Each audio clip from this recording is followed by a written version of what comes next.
everyone, to another episode of the Creative Mountain Mama podcast. This week, I am joined by Ayla of the Willderness Family. She talks about homeschooling, homesteading, and quality family time. Thank you so much for joining me, Ayla. Thanks for having me. Sounds like you had a big night last night. Can you share a little bit about what happened? Yeah, so it actually started Saturday night.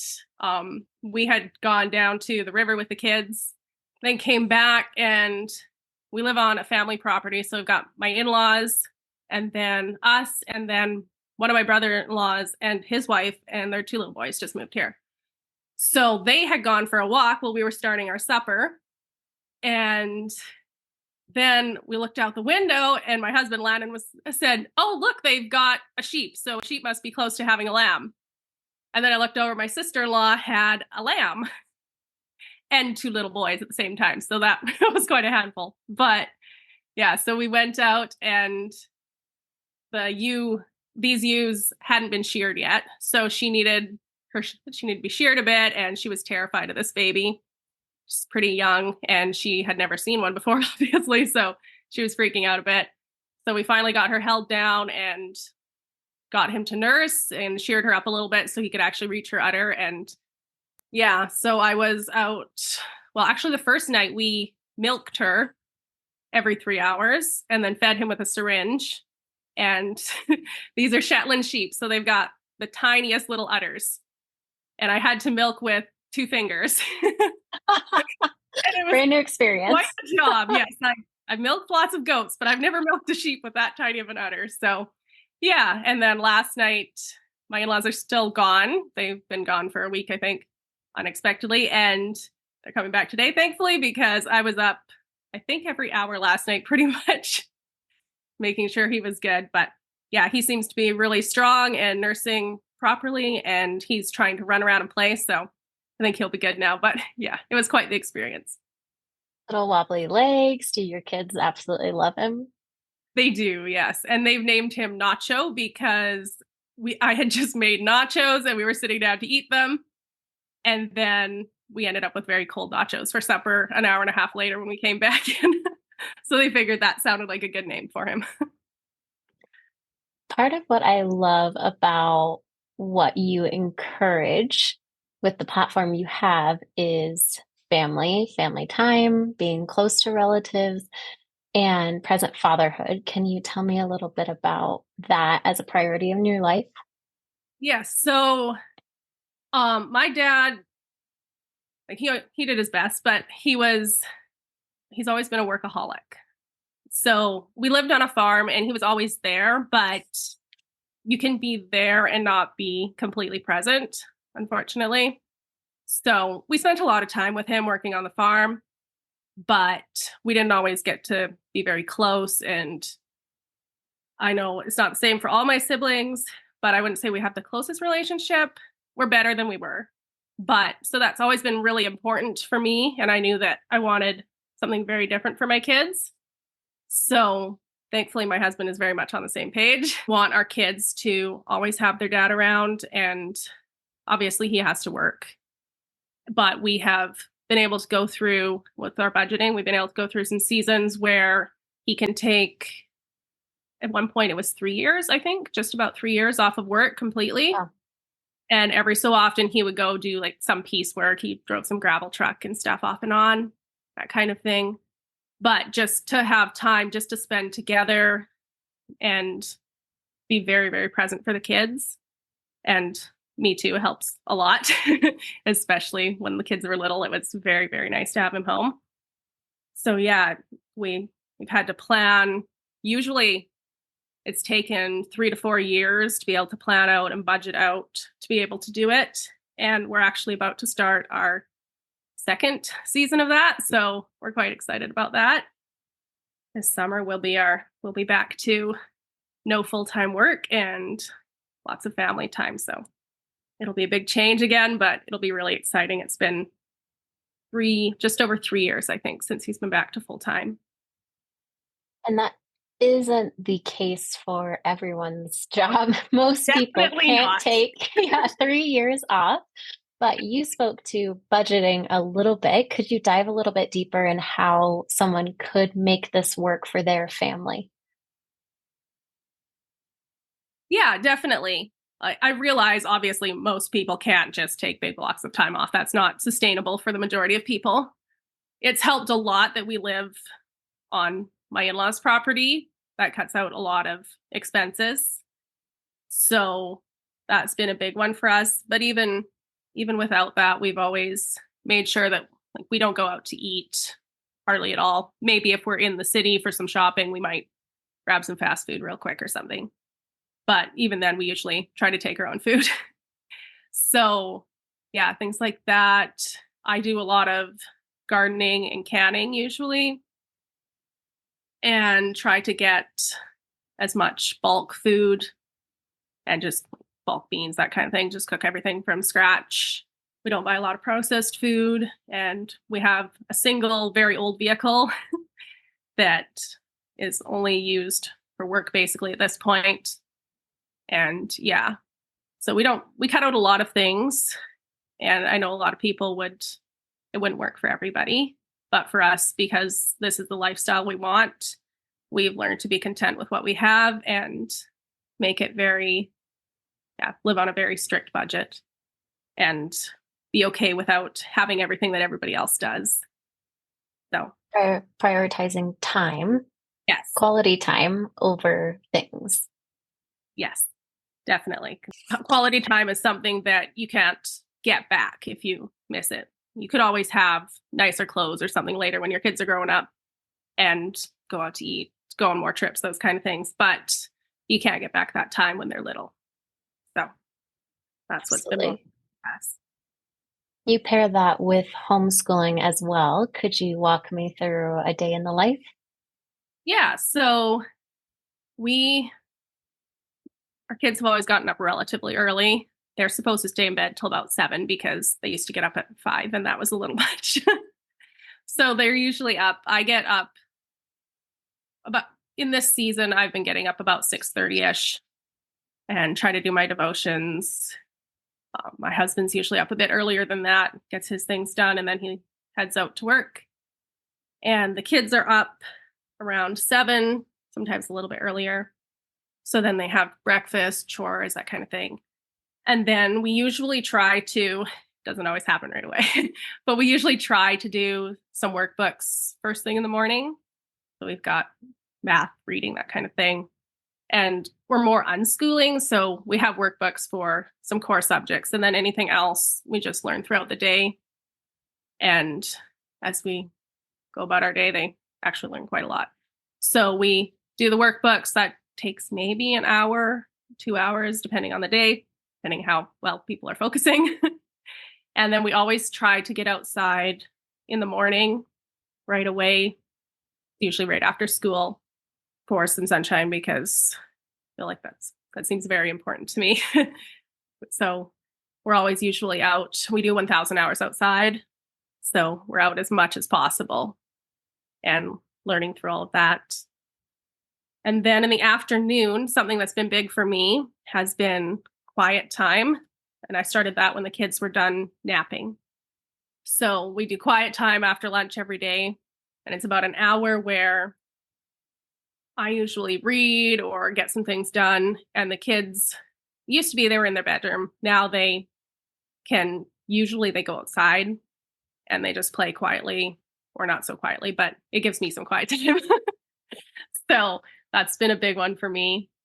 And then in the afternoon, we end up either getting some chores done, do some baking or something like that. Depends on the day. A lot of times we like to go for walks. We live quite close to the rivers, so we've been spending a lot of time down there lately. And they've found a beaver lodge and salamanders and all kinds of things lately. And then in the evening, we as soon as Landon gets home, we start spending as much time together as possible. We are together all day, but then once he gets home, of course, it's a little bit different. So the kids, if he has projects outside, the kids are almost always with him helping with those. And then every second night, the kids call it Nancy night because it started with Nancy Drew. But every second night, he takes them to their bedroom for probably about 20 minutes, half an hour, and they read a book. So right now, I think they're on the Hardy Boys. They did a few Nancy Drew and decided they want to try Hardy Boys now. So that's another way that he makes sure he's very present. He goes back and they read, and they're always with him outside. And then after supper, we always have family worship. It's a big one for us. So we spend time together praying and reading. Yeah, and then bedtime and trying to get everything shut down for the night. I try to clean up the kitchen and everything like that. But yeah, it's about how our days go. We have more of a loose rhythm, I'd say, than a strict schedule. We try to be pretty flexible, but yeah, that's about how it goes. Can you speak a little bit about weaving faith into your day? It sounds like something that you're able to come back to every single day, so it becomes part of your routine. Are there any recommendations you would give for someone wanting to weave that into their daily schedule? Yeah, I think I was thinking about this, trying to figure out it's so much a part of our life at this point. I had to really think about it actually. For me, I found that having my own quiet time, even if it's just like 5 minutes while the kids are playing, depending on when they were babies, especially that's what happened. And just 5 minutes to even read a devotional book or listen to a little bit of a podcast or something like that. And then just I often try to pray when I'm doing dishes or something, or just I think it's pretty important for me to just pray when I'm doing something because I tend to get very easily distracted. So if I just sit down and try to pray, I often get very sidetracked and find myself thinking about something or doing something. So if my hands are busy, that seems to help. And yeah, and then the family worship thing has been very huge for us. It's something we've tried to do every night since our kids were little. And we do have nights where we miss it. We get really busy and don't get to it. But most nights it does happen. And I think it's made a big difference in our faith and setting an example for our kids and just showing them how important it is to spend time with Jesus every day. What does family worship look like? Is that like a devotional song that you put on? Or is it like an Sure. activity? Yeah. So at the moment, we've kind of gotten out of the singing part, which I would love to get back to. I know the kids have really enjoyed that, but we were in a pretty busy season lately. We just kind of cut that part out.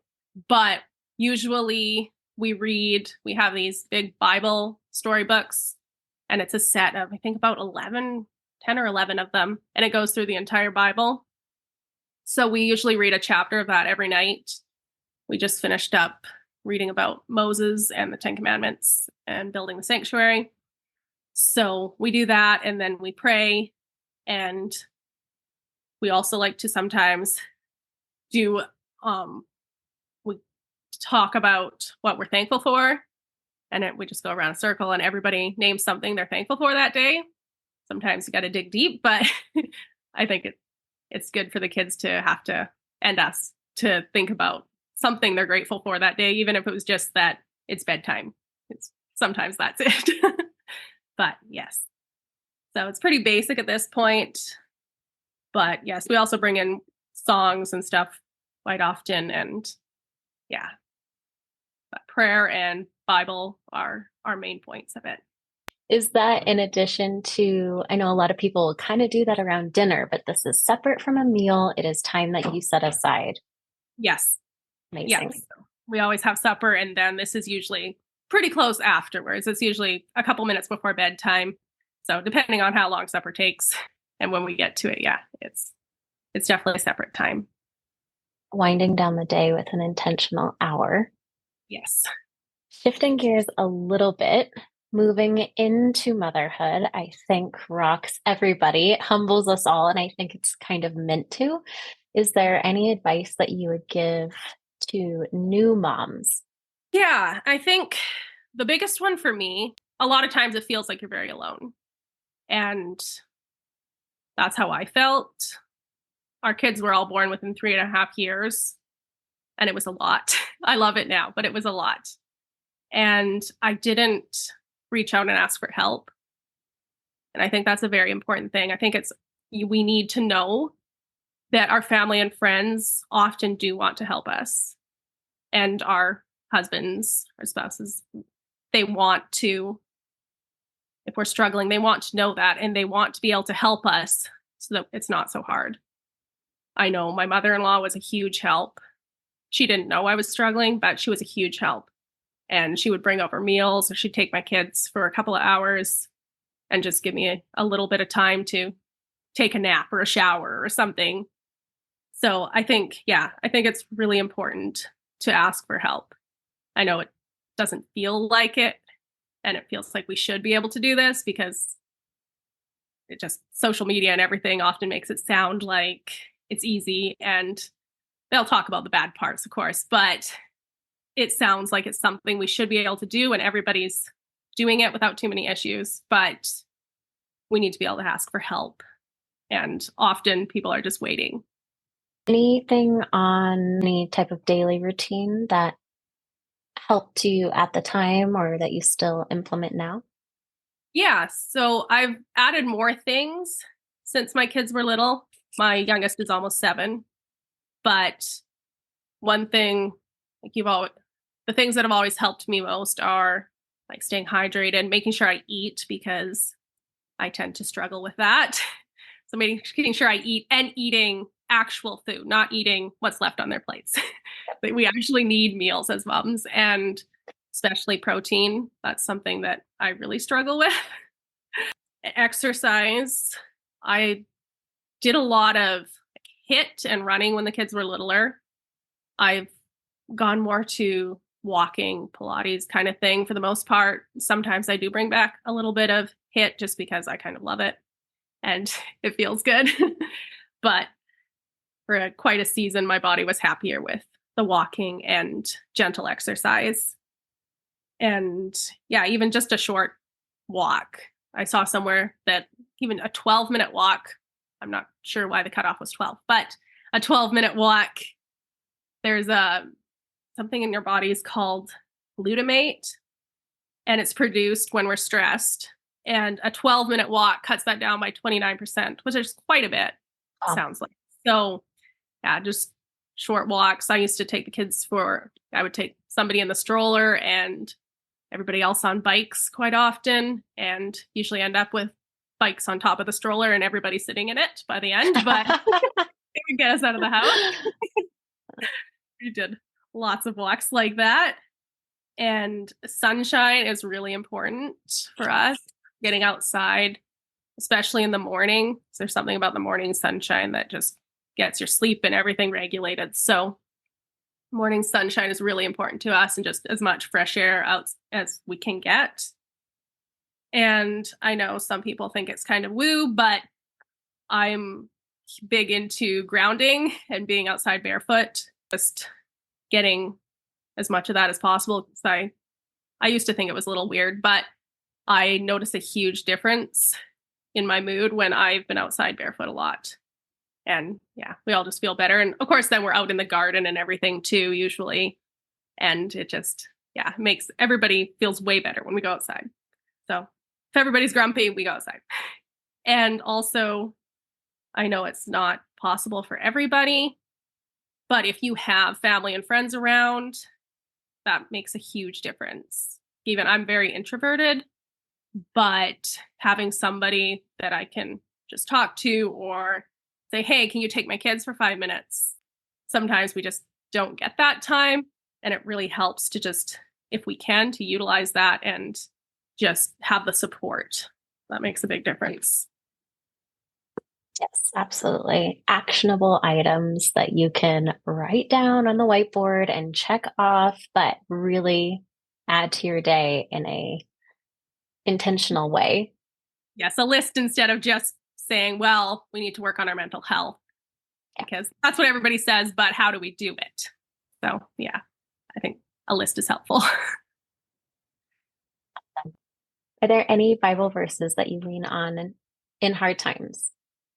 Yeah, so there was one of my friends showed me, a few years ago when I was struggling with finding time, especially just time to spend with Jesus. And I was having a really hard time finding time for worship.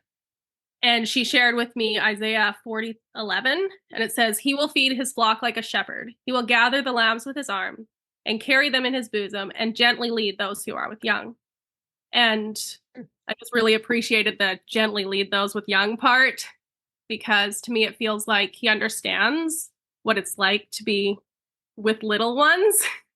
And we can't always carve out big chunks of time, but he meets us where we are. And he knows that we've got a lot on our plate. So he just meets us there. And yeah, that was right what I needed right at that time, I think.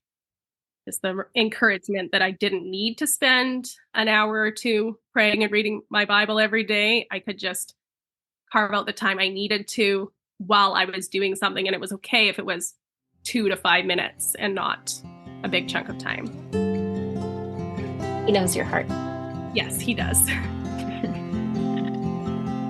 Thank you so much, Ayla. I appreciate your time.